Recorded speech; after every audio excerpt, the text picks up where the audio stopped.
Attorney Vic, no? Going back to what you were saying, no? At ang gustong itanong ng ating mga kababayan, ako po ay ganun din, no? Ano ho ba ang totoong estado at kalagayan ng ating foreign policy, no? At noon ngang mayroong pag-uusap at negotiation sina Bongbong Marcos at yung mga side ng mga Amerikano, ay binanggit ni Donald Trump na para bagang we are now a de facto military vassal state of the Americans in their looming war against China. At para bagang minadali nila, no? Nakita natin yung additional 5 EDCA sites. Meron ng Cerberus na nag-operate doon sa former Subic Bay bases ng mga Amerikano. At may proposal na at may funding na from the US Congress na magtatatag sila ng ammunitions depot or ammunitions factory. At ako po ay naririnig ko rin base po sa aking mga sources, ang dami na po daw, no, ng mga American troops, no, ang nasa iba't ibang panig ng ating kapuluan po. Do you really think, Attorney Vic, na between now and 2028 ay hindi ito magiging intensified pa, lalong-lalo na parang binigay na ang ating soberenya doon sa mga Amerikano nitong huling trade deal nga ni Bongbong Marcos? Ang ating foreign policy ay hindi na independent. It is pro-US at itinulak na talaga tayo ni Bongbong Marcos na tila probinsya na tayo ng Amerika. At hindi naman ito sa walang basihan. Nakita naman natin, ang Japan ay nakakuha ng medyo patas na trade deal, 25% tariff imposition ng US sa kanila, 25% tariff imposition din ng Japan sa US products. So essentially, tie sila, draw sila, tabla sila. Pero ang nagpunta lang doon ay not even the Prime Minister of Japan. Ang pinapunta lang niya doon ay yung high-level representative. Dapat ganun din tayo. Kaya nga nung matatandaan ninyo yung aking naging pahayag sa aking official page, isang sipol lang isang baswit lang ni Uncle Sam, takbo agad ang Pangulo ng ating bansa. Kasama pa yung ating kalihim ng National Defense. Kasama pa yung pinuno ng ating National Security Council. Kasama pa yung Presidential Advisor for Economic Affairs. So ano yung pinapahiwatig natin ng hindi ba't yan yung sinasabi ko nga, binaswitan ka lang, dinala mo na yung halos buong makinarya ng iyong gobyerno. At kung mapapansin ninyo, sa lahat ng initial releases ng kanilang pagdating doon, it's all visits to or visit on military offices or officials. Kung hindi yung National Defense Head ng US, nagpunta sila doon sa hepe ng CIA. Hindi naman trade ang pinuntahan, EB. Ang pinuntahan ay patungkol sa military. Military topics, military issues, yung sinasabi nilang internal defense. Linoloko tayo ng Marcos administration. Sinabi nila bakit sila pumayag ng additional EDCA bases, hindi tayo magpapakalayo-layo. Balikan natin lahat ng binitawan nilang salita sapagkat pagka ikay Pangulo na, lahat ng sinasabi mo supposed to be ay nagiging polisiya. Sinabi niya yung pagpayag ng additional EDCA sites ay para sa humanitarian and disaster relief. Nakailang bagyo na tayo, nakailang baha na tayo. Have you witnessed any single American soldier on the ground doing relief effort? Tama. Wala. We can't even enter our EDCA sites anymore without their permission. Wala. We can't. Wala.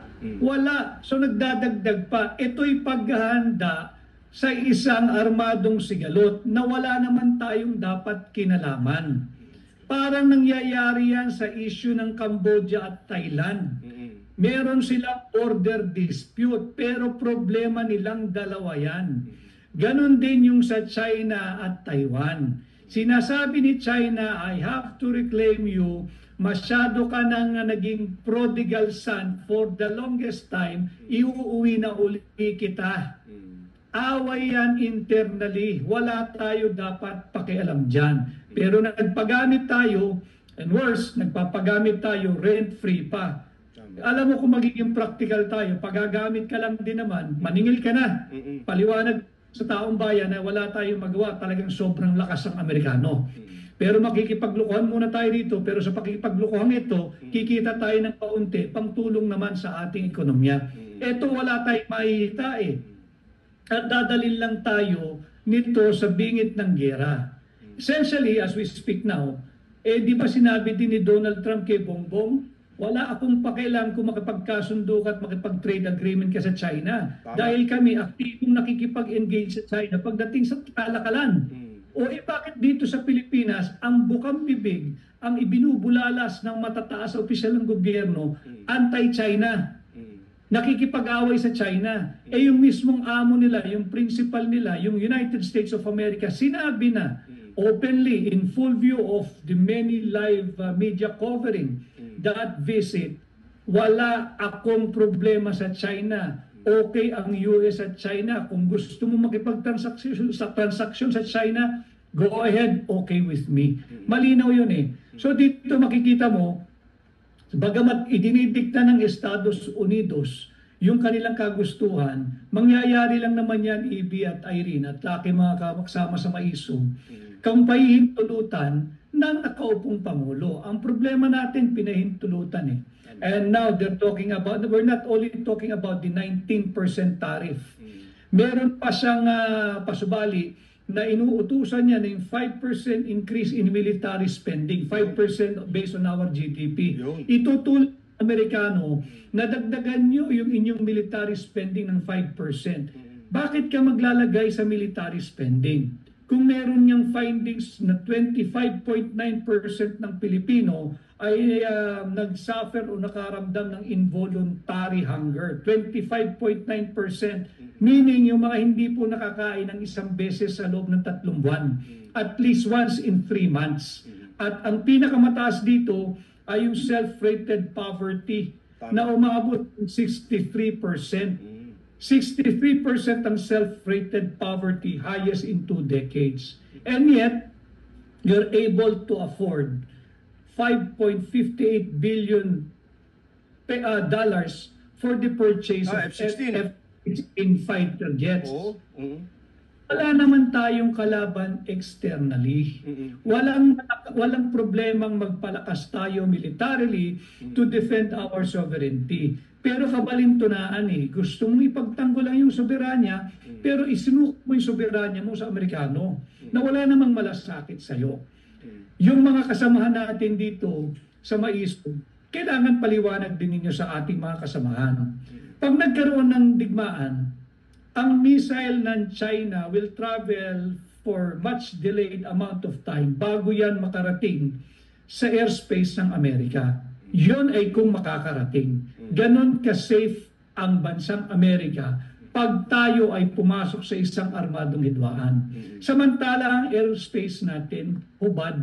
Nakahubad tayo. Yung much hype and much talk about Israeli air defense system, tinatagos nga ng missile. Meron na si air defense system. Sophisticated, highly advanced. Paano tayo wala? Nakaasa tayo dito sa floating bases, yung warships ng US at yung nasa EDCA sites. Hanggang kailan? Hanggang saan? Nila tayo may pagtatanggol. At gaano ka-epektibo yung mga missiles na yan? Tayo aabutin. In a matter of seconds, nandito yung missile. Amerika, habang tayo, wag naman. Halimbawa, ito ay nag-escalate in a full-blown war.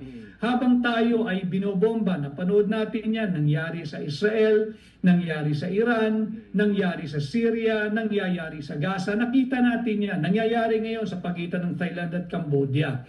Habang tayo ay umiiwas sa bombahan o sa bombang ating tinatanggap at tatanggapin, patuloy lang ang buhay ng mga Amerikano sa mainland US. Bakit? Hindi aabutin Well, at least hindi pa. So ito yung kahalagahan na ipatuloy natin yung paghingi natin ng transparency, accountability at yung ating kampanyang No to War.